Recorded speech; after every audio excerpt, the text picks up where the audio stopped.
Salut, c'est François. Salut, moi c'est Canon. Aujourd'hui, on va parler de comment faire passer un chrony. On y va.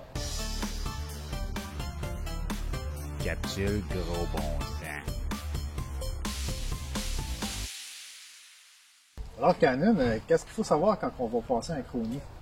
François, ben écoute, on le fait dans un endroit sécuritaire approprié pour le faire. Première des choses, je te dirais, ça serait de porter des bonnes lunettes parce qu'on va tirer de la bille.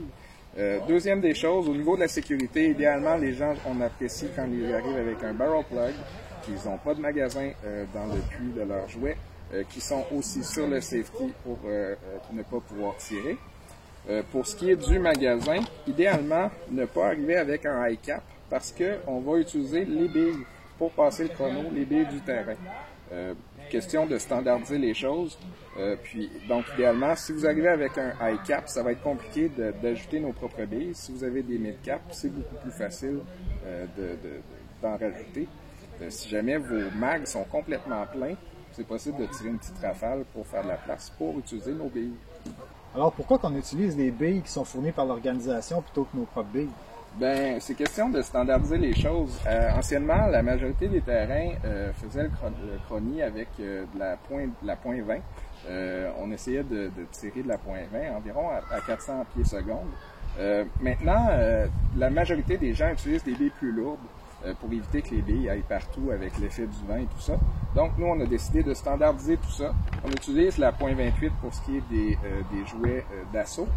On utilise sinon la point 40 pour les jouets de sniper et de DMR. Donc, en utilisant nos propres billes, on s'assure de la qualité de nos tests. Comme ça, tout le monde part du même pied. On est ici pour s'amuser, pas pour se faire mal. Dans le fond, la bille plus pesante, elle sert pour contrôler l'effet du Joule Creep. Exactement, parce que un jouet pourrait tirer avec la point 20 à 400 FPS et puis mettre des billes plus lourdes et puis avoir développer plus d'énergie par rapport aux pièces internes. Donc, en faisant le test avec des billes plus lourdes, on évite cet effet-là, le Joule Creep. Puis comme ça, tout le monde part sur le même pied d'égalité. Donc, on va faire une démonstration pour vous montrer comment on devrait passer un chrony. Parfait. Salut François. Salut Canon. On va te passer au chrono. All right. Tu peux enlever ton barrel plug. Merci. Parfait. Tu peux te mettre en semi. Je vais te demander de tirer une ou deux billes pour s'assurer qu'on a de la 28. Excellent. Tu vas amener ça ici, tranquillement. Tu tires une fois. 1.48. 1.48. 1.47.